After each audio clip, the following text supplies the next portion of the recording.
Fala galera, sejam muito bem-vindos a mais um vídeo. Hoje eu gostaria de falar um pouquinho a respeito da situação envolvendo a HBO Max, que agora se chama Max lá nos Estados Unidos, a Warner Bros. E o diretor Christopher Nolan e também, obviamente, o novo CEO David Zaslav, que é o CEO dessa nova empresa que surgiu. Então, vamos lá!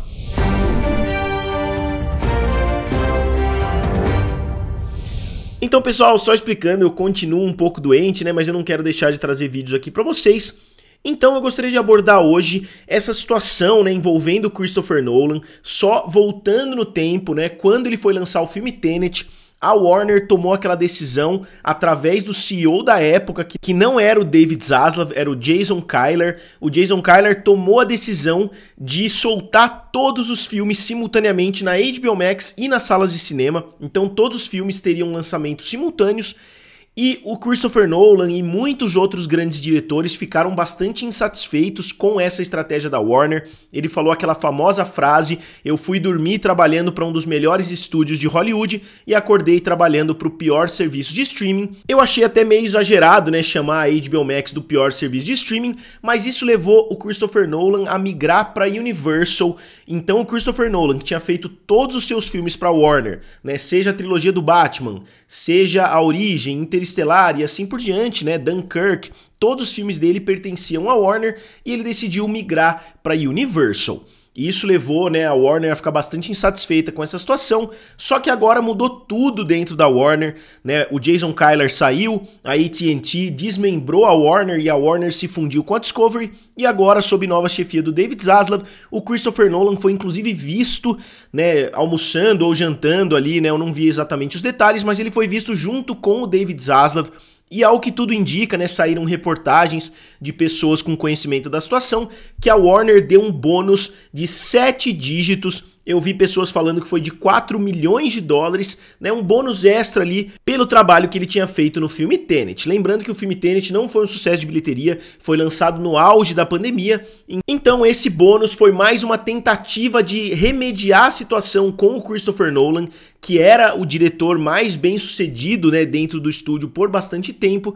Eles estão tentando remendar a situação e estão tentando trazer o Christopher Nolan de volta para os seus próximos filmes. Só que esse bônus que a Warner deu pode não significar muita coisa, porque o Christopher Nolan conseguiu negociar um First Dollar Deal. E o que isso quer dizer, First Dollar Deal? Quer dizer que o primeiro dólar que entrar nas bilheterias, ele já vai receber uma parte, ele já vai receber uma participação de 20%, então é uma participação absurda, ele é basicamente sócio de 1/5 do filme, então a cada $1 que entrar nas bilheterias, eu não sei se é só da participação do estúdio ou se é da participação inteira. Eu acho que 20% de tudo seria um valor muito absurdo, mas eu não consegui encontrar uma explicação exata para isso. Então eu imagino que ele receba 20% do lado do estúdio, enquanto ele não recebe nada do lado das salas de cinema. Isso levou muitas pessoas a ganharem muito dinheiro. O próprio Leonardo DiCaprio, fazendo o filme A Origem, decidiu negociar, só que a Warner estava achando o filme muito arriscado, eles não queriam pagar os 20 milhões para o Leonardo DiCaprio. O Leonardo DiCaprio falou, tá bom, só que eu quero um acordo para receber o primeiro dólar, Ele fez um acordo como esse e acabou recebendo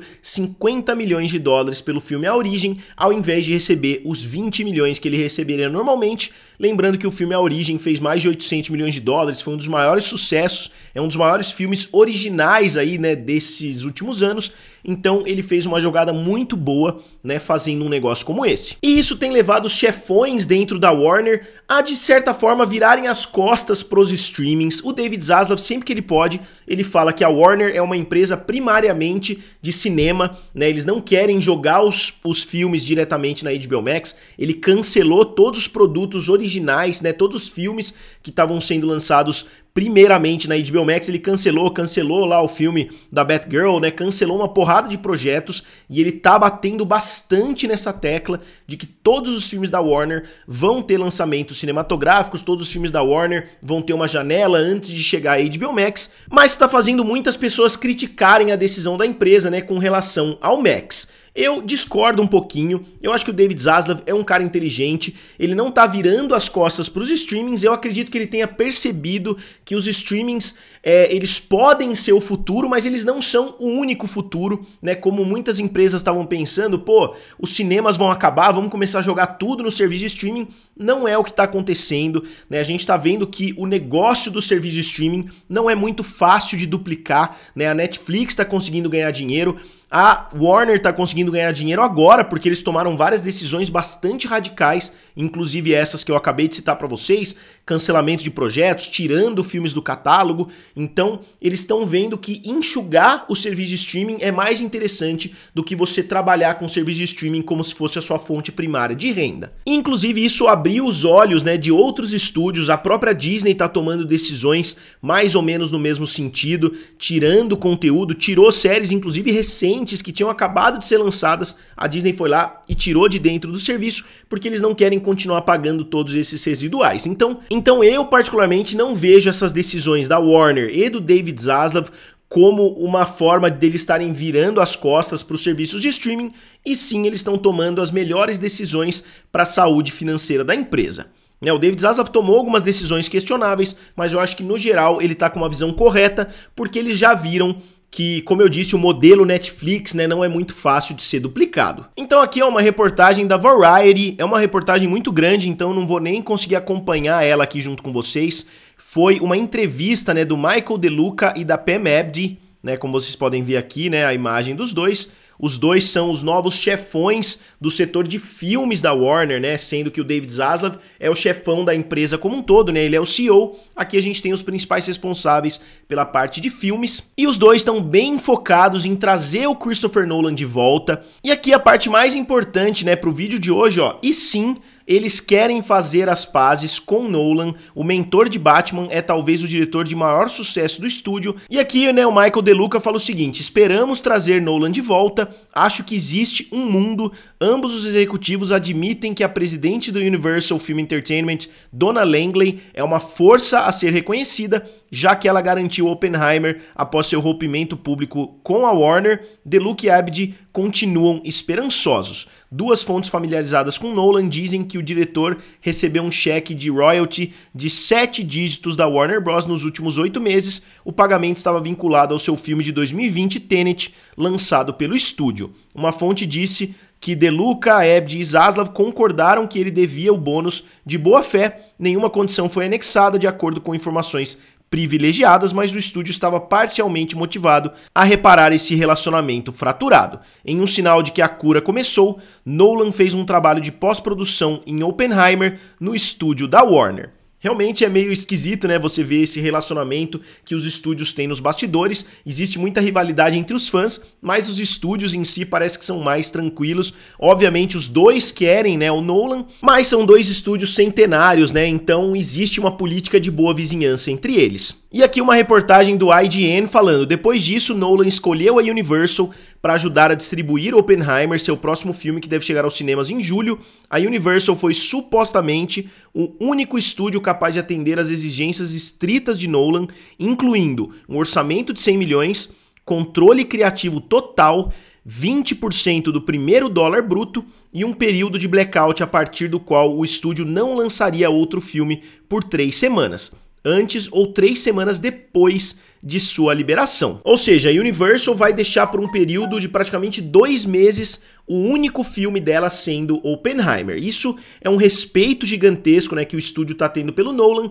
Eu não sei se a temática do filme foi a melhor. Se a gente considerar o filme A Origem, se a gente considerar Interestelar, eu diria que não foi uma decisão tão boa da Universal financiar tanto assim esse filme, dar todas essas condições para o Christopher Nolan, mas com certeza a expectativa deles era de que eles fariam Oppenheimer na esperança de que outro filme potencialmente mais lucrativo viria depois, porque se a gente considerar os outros filmes do diretor, eu diria que esse é o com menos potencial nas bilheterias. Tirando o filme Tenet, né, que eu achei um filme bem fraco, um filme bem confuso, parece que os problemas do Christopher Nolan foram elevados à 10ª potência, então eu particularmente não sou fã do filme Tenet e eu nunca encontrei alguma pessoa que fosse realmente fã daquele filme. E aqui só mostrando para vocês as ações da Warner Bros. Discovery, né, no último mês a gente viu depois do lançamento do Max uma subida nas ações e agora as ações estão caindo um pouquinho, né, se a gente olhar o year to date, né, que é de 1º de janeiro até agora,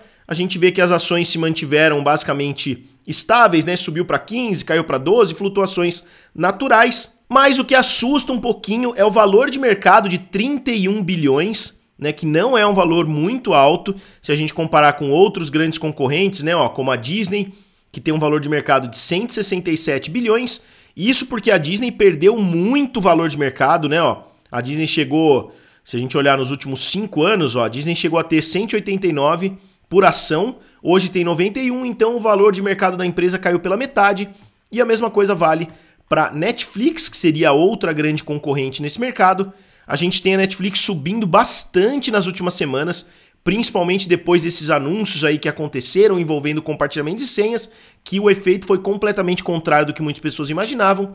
Mas se a gente olhar aqui nos últimos 5 anos também, a empresa caiu de 690 para 438 e a empresa hoje tem um valor de mercado bem acima da Disney, 197 bilhões de dólares. Mas de qualquer forma, é isso que eu queria trazer para vocês hoje. Eu não acho que a Warner está abandonando seus serviços de streaming, eu acho que ela está somente se adaptando a essa nova realidade do mercado. As bilheterias estão crescendo novamente, então mostra que os estúdios podem continuar dependendo do lançamento cinematográfico e não somente das pessoas pagarem uma mensalidade para um serviço de streaming. Então, como sempre, eu gostaria de saber de vocês, o que vocês acham? Vocês gostariam que o Nolan retornasse para a Warner ou vocês acham que ele deveria continuar com a Universal? Digam aqui nos comentários, curtam o vídeo e se inscrevam no canal. Valeu e nos vemos em breve.